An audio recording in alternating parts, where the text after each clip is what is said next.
দুঃখজনক হলেও সত্য, আমরা মুসলমানেরা মনে করে নিয়েছি, ছাত্র ভাইদের দৃষ্টি আকর্ষণ করছি, আমার আলোচনার সকল পয়েন্ট যদি ভুলে যান, এই শেষের পয়েন্টটা আর শুরুতে যে শয়তানের আলোচনা করেছিলাম এই দুটো পয়েন্ট ভুলবেন না। আজকের শেষের এই পয়েন্টটা মনে রাখার চেষ্টা করবেন। আমাদের মধ্যে অনেকেই মনে করে আমি বাংলাদেশে ইসলাম কায়েম করে ফেলবো। কিভাবে ইসলাম কায়েম করবেন?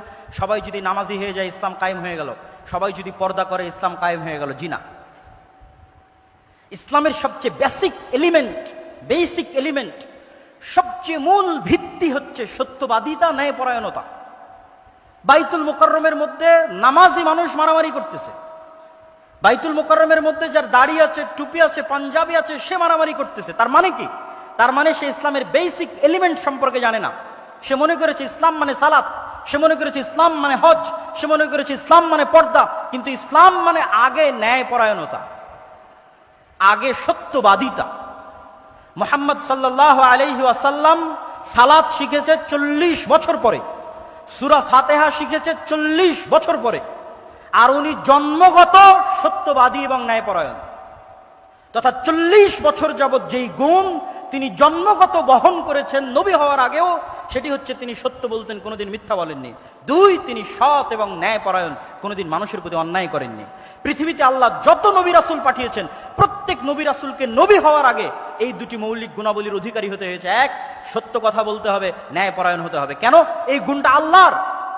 আল্লাহ সত্যবাদী, আল্লাহ ন্যায়পরায়ণ। আল্লাহ বলে দিয়েছেন, তিনি কিয়ামতের মাঠে বলিনি কোটার ভিত্তিতে বিচার হবে না, আর কোনো কিছুর ভিত্তিতে বিচার হবে না, উনি ন্যায়পরায়ণ। তিনি বলেছেন, ইন্নী হারামতু যুলমা আলাইয়া, আমি আল্লাহ আমার উপর অত্যাচার করাকে হারাম করে নিয়েছি। এই যে পৃথিবী সৃষ্টি করে দিলাম, গেম ওপেন করে দিলাম, সফটওয়্যার ডেভেলপ করে দিলাম, এখন এখানে প্লাস আর মাইনাস পয়েন্ট বাড়তে থাকবে, কমতে থাকবে। মনে করেন শেয়ার বাজার যে মেরে নিয়ে গেছে ওর হয়েছে প্লাস প্লাস প্লাস, আর যার মেরে নিয়েছে ওর হয়েছে মাইনাস মাইনাস মাইনাস। এখন কিয়ামতের মাঠে আল্লাহ যদি এই প্লাস মাইনাসকে ক্যান্সেল করে জিরো না বানাতে পারেন, তাহলে আল্লাহ নন, নাউজুবিল্লাহ। এটা তার দাবি যে তিনি ন্যায়পরায়ণ।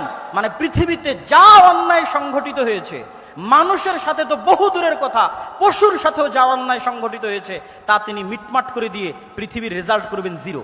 পৃথিবী যখন শুরু হয়েছিল তখন জিরো, আর পৃথিবীতে মানুষ যা অন্যায়, অনাচার, মারামারি, কাটাকাটি, ঢাকা বিশ্ববিদ্যালয়ে একজনকে অন্যায়ভাবে হত্যা করা হলো, ওই বিষয়ে রাসূল সাল্লাল্লাহু আলাইহি ওয়াসাল্লামের একটা হাদিস শুনেন। রাসূল সাল্লাল্লাহু আলাইহি ওয়াসাল্লাম বলছেন, লাউ ইজতামা আল ইনসু ওয়াল জিন, সারা পৃথিবীর সব মানুষ আর সারা পৃথিবীর সব জিন মিলে যদি একজন নিরপরাধ মানুষকে হত্যা করে, তাহলে আল্লাহ সুবহানাহু ওয়া তাআলা সারা পৃথিবীর সব মানুষ আর সব জিনকে জাহান্নামে নিক্ষেপ করতে 2 বারও ভাববেন না, চুল পরিমাণও চিন্তা করবেন না। এটাই তার ন্যায়পরায়ণতার মাপকাঠি, তিনি ন্যায়পরায়ণ। তাহলে ইসলামের মূল শিক্ষা কি? ইসলামের মূল সারমর্ম কি? সত্যবাদী হওয়া, ন্যায়পরায়ণ হওয়া। গত 15 বছর যে ফ্যাসিজম প্রতিষ্ঠিত ছিল, এই ফ্যাসিজমে হাজারো ওসি, লক্ষ ডিসি, লক্ষ এসপি, নামাজি, হাজি, দরবেশ, সে মনে করেছে সালাত ইসলাম, কিন্তু সে তার দায়িত্বে ন্যায়পরায়ণ নয়। সে যে একজন ওসি হিসেবে সে ন্যায়পরায়ণ দায়িত্ব পালন করেনি। ডিসি, সচিব হিসেবে, এসপি হিসেবে, এসিল্যান্ড, সাব রেজিস্ট্রার তার পদের সাথে আমানতের খেয়ানত করেছে। অর্থাৎ সে ইসলাম বুঝে না। সে যতই সালাত আদায় করুক, যতই সিয়াম পালন করুক, সে বুঝে না ইসলাম কি। রাসূল সাল্লাল্লাহু আলাইহি ওয়াসাল্লাম বলেছেন, সাবআতু ইউদিল্লুহুমুল্লাহ ইয়াওমা লা যিল্লা ইল্লা যিল্লুহ, 7 শ্রেণীর মানুষকে আল্লাহ কঠিন কিয়ামতের মাঠে বিশেষ ছায়া দিবেন। তার 1 নাম্বার, আলেম নয়, হুজুর নয়, তাহাজ্জুদ গুজার নয়, পর্দাশীলা নয়, ইমামুন আদিল, যে তার দায়িত্বে ন্যায়পরায়ণ প্রিন্সিপাল, ওসি, ডিসি, প্রধানমন্ত্রী, প্রধান উপদেষ্টা, ন্যায়পরায়ণ সমন্বয়ক জান্নাতে যাবে। আরেকজন তাহাজ্জুদ গুজারের পূর্বে, আরেকজন সালাত আদায়কারীর পূর্বে। ন্যায়পরায়ণতা হচ্ছে ইসলামের সবচেয়ে বড় মাপকাঠি।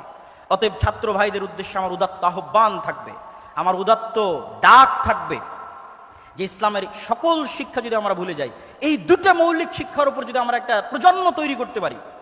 ফ্যাসিজম টিকে ছিল কিভাবে? তাদেরকে অন্যায়, তাদের মেরুদণ্ড সোজা নয়, তারা অন্যায় করেছে। আপনি সারা বাংলাদেশে মেরুদণ্ড সোজাওয়ালা, সৎ, ন্যায়পরায়ণ ওসিডিসি এসপি দেন, ক্ষমতায় যে আসুক না কেন, দেশ সুন্দর চলবে। তো এসিডিসি এসপি কারা হবে? আপনারাই হবে। আপনারা শিখেন ইসলামের মূল শিক্ষা, সৎ এবং ন্যায়পরায়ণ হওয়া, এবং টাকার কাছে, কোন চাপের কাছে মাথা নত না করা। এটাই শয়তানের বিরুদ্ধে যুদ্ধ। সম্মানিত উপস্থিতি, বক্তব্যের বিষয় ছিল অনেক কঠিন। আমি হয়তো পুরো বিষয়টার উপর আপনাদেরকে ইসলামের পুরো সারমর্ম বা সামারি হয়তো আপনাদের সামনে পরিপূর্ণরূপে তুলে ধরতে পারলাম না, তারপরে যতটুকু চেষ্টা করেছি তুলে ধরার চেষ্টা করেছি। আল্লাহ সুবহানাহু ওয়া তাআলা আমাদের সকলকে আল্লাহ সুবহানাহু ওয়া তাআলার এই একমাত্র মনোনীত দ্বীনের উপর টিকে থাকার এবং এই দ্বীনের উপর মৃত্যুবরণ করার এবং যেটা প্রকৃত সফলতার মানদণ্ড সেই জান্নাতে প্রবেশ করার তৌফিক দান করুক। আল্লাহুম্মা আমিন। ওয়া আখিরু দাওয়ানা আনিল হামদুলিল্লাহি রাব্বিল আলামিন। আসসালামু আলাইকুম ওয়া রাহমাতুল্লাহি ওয়া বারাকাতুহু।